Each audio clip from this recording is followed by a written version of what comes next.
अस्सलाम वालेकुम। आज की वीडियो में हम लोग चैप्टर नंबर 2 का टॉपिक नंबर 2.4 टॉर्क, उसका सब topic torque on rigid body को डिस्कस करने लगे हैं।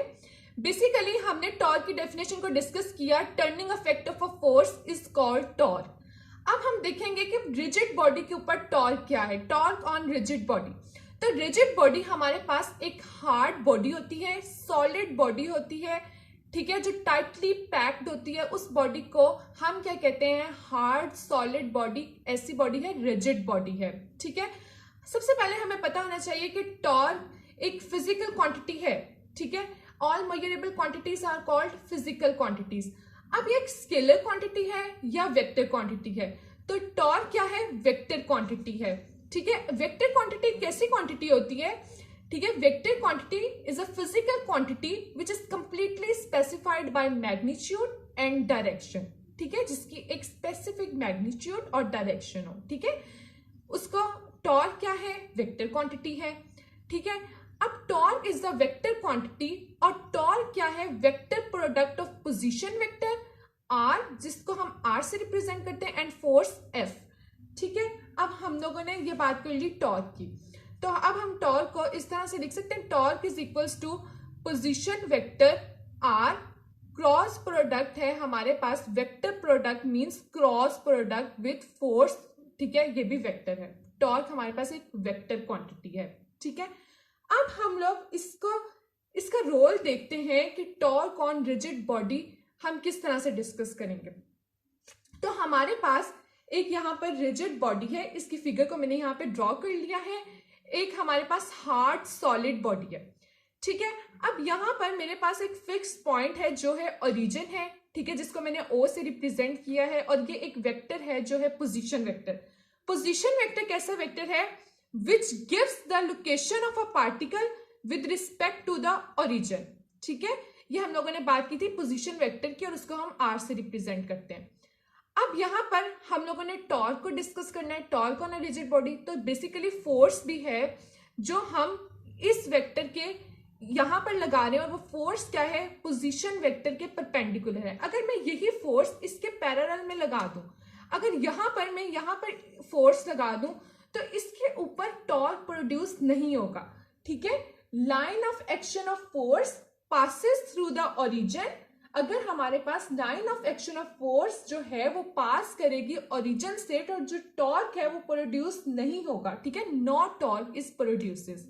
जब पैरेलल में लगाएंगे तो कोई टर्निंग इफेक्ट नहीं होगा, ठीक है। अगर मैं पैरेलल में फोर्स लगा रही हूं, तो दोनों एक्सिस के यहाँ पर ये एक वेक्टर है फॉर एग्जांपल ये, और यहाँ पर ही मैं उसके पैरेलल में फोर्स लगा रही हूँ, ठीक है। अगर मैं पैरेलल में, तो कोई टर्निंग इफेक्ट तो होगा ही नहीं। जब कोई टर्निंग इफेक्ट नहीं होगा, कोई मुझे उसकी एक्सिस पे कोई रोटेशन नहीं मिलेगी, तो हम क्या कहेंगे? वहां पे टॉर्क प्रोड्यूस नहीं होगा। लेकिन अगर वही पोजीशन वेक्टर, अगर फोर्स हम उसके परपेंडिकुलर में लगाएं, तो हमारे पास जो होगा वो रोटेट करेगा, टर्निंग इफेक्ट प्रोड्यूस होगा। तो turning effect of a force is called torque. तो हम उसी चीज को क्या कहते हैं? टॉर्क है, जिसके रिजल्ट में हमें टर्निंग इफेक्ट ऑफ फोर्स मिले, हम उसको क्या कहते हैं? टॉर्क। तो वहां पर जो परपेंडिकुलर फोर्स लगाएंगे, तब हमारे पास जो टॉर्क है वो प्रोड्यूस होगा। तो अब यहाँ पर हम लोगों ने जो फोर्स है उसको रेक्टेंगुलर कंपोनेंट्स में रिजॉल्व कर लेना है। रेक्टेंगुलर कंपोनेंट्स का क्या मतलब है? The components of a vectors which are mutually perpendicular to each other. हर वेक्टर का कंपोनेंट आपस में म्यूचुअली परपेंडिकुलर हो और 90 डिग्री का एंगल बना रहा हो। तो अब हम लोगों ने फोर्स को रेक्टेंगुलर कंपोनेंट्स में रिजॉल्व कर लिया। मीन्स हम लोगों ने ये जो पॉइंट था, इसको यहाँ पर हम लोगों ने इसकी डायरेक्शन को रेक्टेंगुलर कंपोनेंट में कर दिया, और यहाँ से हम लोगों ने इसको इसके साथ ज्वाइन कर दिया, और इस पॉइंट को इसके साथ, और यहाँ पर इसके पैरेलल में एक वेक्टर डॉटेड लाइन में हम लोगों ने इसको रेक्टेंगुलर कंपोनेंट्स में रिजॉल्व कर लिया फोर्स को, ठीक है। अब हमारे पास जो एफ साइन ऑफ थीटा है, ये परपेंडिकुलर के क्रॉस आई है, तो हम कहते हैं कि F sine of theta is perpendicular to position vector, ठीक है। परपेंडिकुलर टू आर, जो क्या है हमारे पास पोजीशन वेक्टर है, और एफ कॉज ऑफ थीटा, जो कि इसके पैरेलल में हम एक वेक्टर को डॉटेड लाइन में रिप्रेजेंट कर रहे हैं, वो हम लोग उसको क्या कहते हैं? वो क्या है? पैरेलल है टू पोजीशन वेक्टर आर, ठीक है। ये चीज हम लोगों ने यहाँ पर डिफाइन कर ली, और हम लोगों ने ये भी बात की कि ये जो line of action of force है, एफ कॉज ऑफ थीटा, जिसको हम लोगों ने कहा है ये जब passes through origin O it produces no torque, ठीक है, क्योंकि वो पैरेलल में है। ये बात क्लियर हो गई। इसके बाद हम देखते हैं कि जो टॉर्क है जो परपेंडिकुलर की वजह से प्रोड्यूस हुआ है, torque is due to F sine of theta.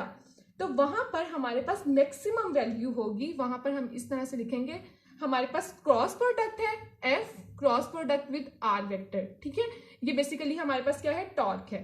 तो एफ साइन ऑफ थीटा, हम जब भी क्रॉस प्रोडक्ट को रिजॉल्व करते हैं तो हमारे पास साइन ऑफ थीटा आता है और आर, तो टॉर्क आ गया हमारे पास r F sine of theta.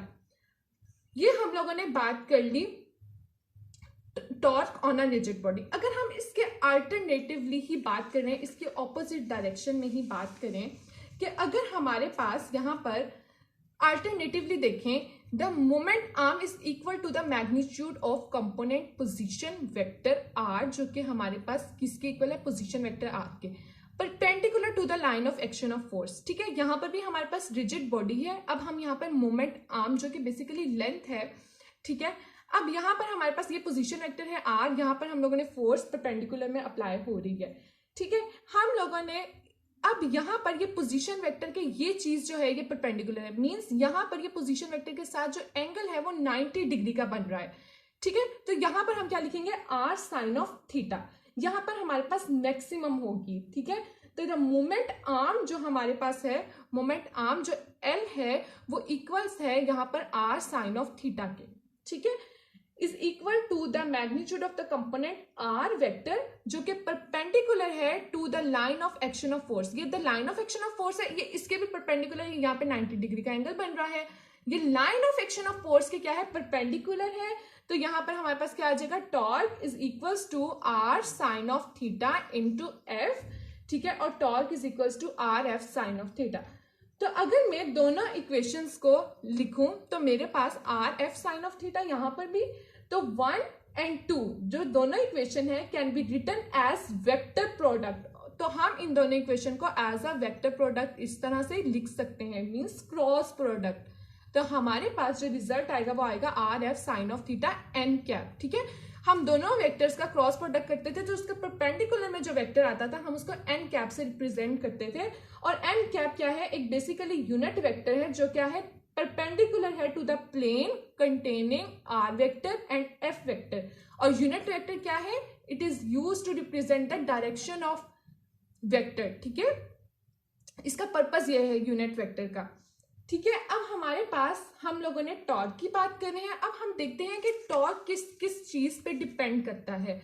तो अगर हम देखें तो टॉर्क किसके इक्वल होता है, आर एफ के, ठीक है, are F sine of theta के। तो टॉर्क जो है वो डिपेंड करता है आर पे, एफ पे और थीटा पे। तो ये हम लोगों ने बात कर ली टॉर्क की, और टॉर्क किस किस पर डिपेंड करता है, और हम लोगों ने डिस्कस किया कि torque on a rigid body और किस तरह से वो मोमेंट आर्म, और अगर हम लोग उसके परपेंडिकुलर में फोर्स लगाएं तो वो हमारे पास एक फिक्स पॉइंट के अराउंड रोटेट करेगा, ठीक है। हमारे पास एक रोटेशन फोर्स हमें मिलेगी, turning effect of a force मिलेगी जहां पर टॉर्क प्रोड्यूस होगा। लेकिन अगर पैरेलल में हम उसके फोर्स लगाएंगे तो वहां पर हमें turning effect of the force नहीं मिलेगा, जिसका मतलब वहां पर जो टॉर्क है वो प्रोड्यूस नहीं होगा। In parallel torque is equals to 0, लेकिन परपेंडिकुलर में जो टॉर्क है वो मैक्सिमम प्रोड्यूस होगा। तो इन द रिजल्ट हमने देखा कि अगर थीटा 0 डिग्री हो और 180 डिग्री हो, मींस अगर एंटी पैरेलल वेक्टर्स होंगे और अगर हमारे पास पैरेलल वेक्टर्स होंगे वहां पे जो थीटा है वो 0 होगा, तो it means to say that हमारे पास जो टॉर्क है वो भी हमारे पास 0 प्रोड्यूस होगा। लेकिन अगर हमारे पास जो थीटा है वो मैक्सिमम 90 डिग्री होगा तो वहां पर हमारे पास जो टॉर्क है वो होगा, उसकी मैक्सिमम वैल्यू होगी, ठीक है, टॉर्क की हमारे पास मैक्सिमम वैल्यू होगी। तो ये चीज हम लोगों ने देखी किस टॉपिक में, torque on a rigid body. इसके बाद हमारा लास्ट टॉपिक रह गया है topic number 2.5 equilibrium, last topic of the chapter number 2, उसको डिस्कस करेंगे।